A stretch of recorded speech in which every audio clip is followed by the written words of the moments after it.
ये संतों का मार्ग है, समझो थारी मर्जी, ना समझो थारी मर्जी। मेरी तो ड्यूटी थी, मैं इस वक्त जो बातें कही, मैं सोचता क्या सत्संग करूंगा। मैंने क्या, मैंने ये पता नहीं, मैं मूर्ख हूं कि सतगुरु आप ही करवा लेगा। तुम्हारा ये विश्वास, मेरा भी ये विश्वास नहीं है कि सतगुरु आप पे करवा लेगा। मैं सोचता रहा कौन सत्संग करूंगा, क्या करूंगा, किस तरह बोलूंगा। न मेरी हिम्मत सी थी, क्यों 2-3 दिन हो गए न, 1 मिनट भी न। तो इसीलिए मैं सोचता क्या सतगुरु ने सत्संग नहीं करवाया। हम उसके भरोसे पर तो सारा काम करवा लेता है, वो बाकी नहीं छोड़ता ने। और जब वो जैसा कराता उसमें उसी का खोट सर, उसी की बढ़ाई से। भीख मंगाई तो मेरा के घट जाई, रात दिवाई तो मेरी कौन बढ़ाई। सारा उन्हीं का, वो अच्छा करो चाहे बुरा करो। मैं तो जो कहा वो मैं नहीं कहा न, किसने कहा, मेरे दाता अरमान साहब ने। इसका अगर तो दोष लागे तो मैंने तो लागना नहीं चाहिए। गलत बोला हो तो अरमान साहब से, महर्षि शोवर लाल से, हजूर महाराज से, बाबा सावण से ने भी चिट्ठी लिख के दी थी मेरे गुरु महाराज के पास में कि अरमान साहब घबराना नहीं, मेरा भाई राम महर्षि शोवर लाल बहुत बड़े संत का वचन झूठा नहीं जागा कदे भी। वाकई तेरी मदद करने के लिए कोई ताकत आएगी। आप अपना भजन सुन, क्या उनने क्यों कही, फकीर ने मेरे को क्यों कहा, वो जाने नहीं थे, बेवकूफ अनपढ़ है।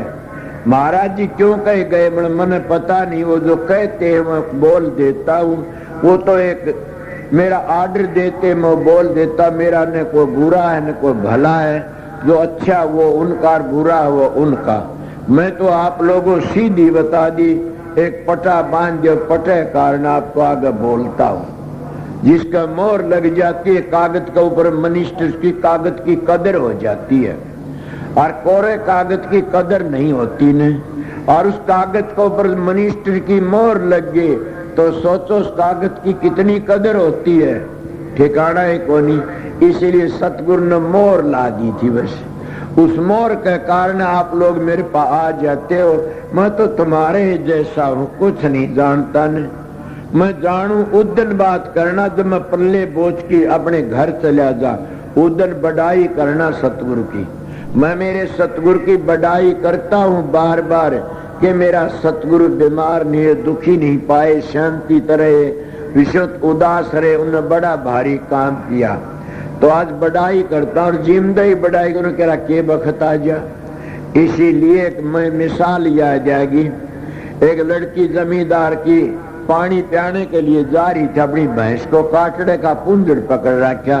एक को डाडी मुछाला महात्मा आ गया आगत, वह कहने ले बाबा के हाँ बेटी तेरी मूछ अच्छी कि मेरे काटने की पूंछ अच्छी।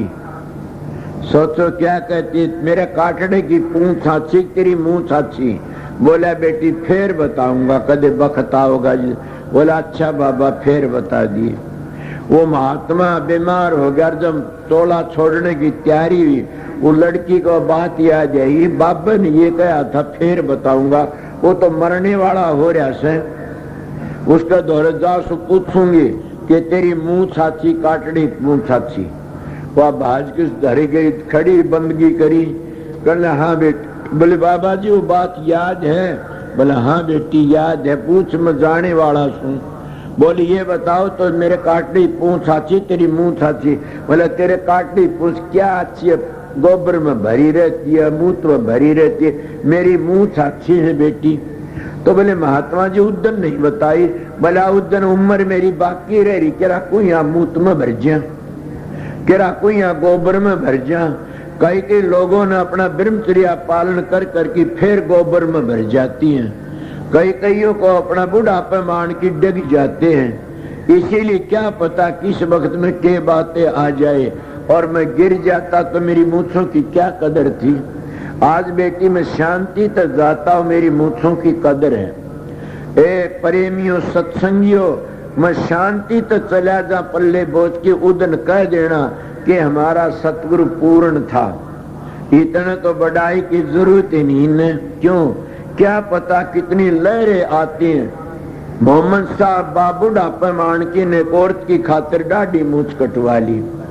किस किस की बातें पूछोगे, मैं इसी बातें काफी जानता हूँ, कहना नहीं चाहता न, समझे। इसलिए प्रेमियों सत्संगियों अपना जीवन पवित्र रखा करो।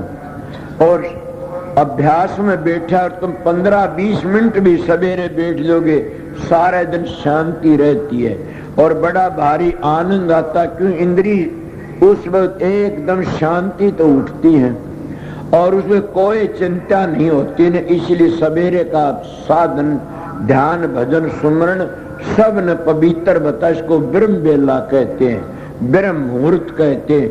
उसमें जो साधन अभ्यास करता इतना आनंद फिर सारे दिन नहीं आता कभी भी। मगर जिसकी सुर चढ़ी रहती है, जिन्हें रास्ता तय कर लिया, उसको तो हर वक्त आनंद रहता। क्यों? मैं सामने दोहा कहा था, इसलिए फिर कहना पड़ गया कि पलक मारन की देरी सुबह न कुदरत तेरी। क्या दशा बैठे उठे खड़े उतारे, कह कबीर हमें उसी ठिकाने।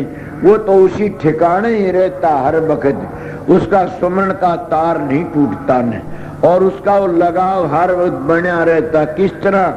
जैसे मुंजी मानस अपने रुपयों को दाब देता है और वो बार बार लकड़ता, उनको देखता रहता कि ये दबे हुए से।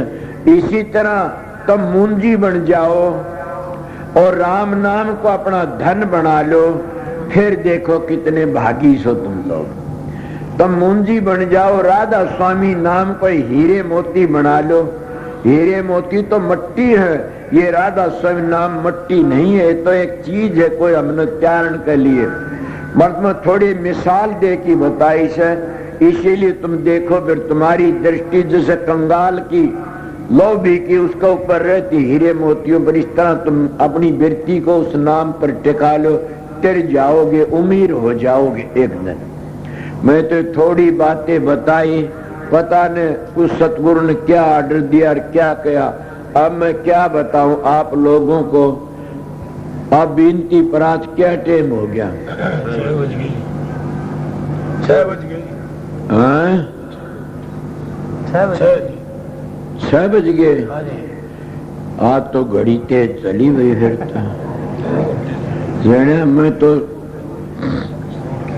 4:15 पर आया था। चलो अच्छा से, ये मेरे सतगुरु की दया थी। प्रेमियों, बड़ी बात तो ये है कि शांति तो सत्संग हो जाता है तो गुरु की बड़ी भारी दया होती है।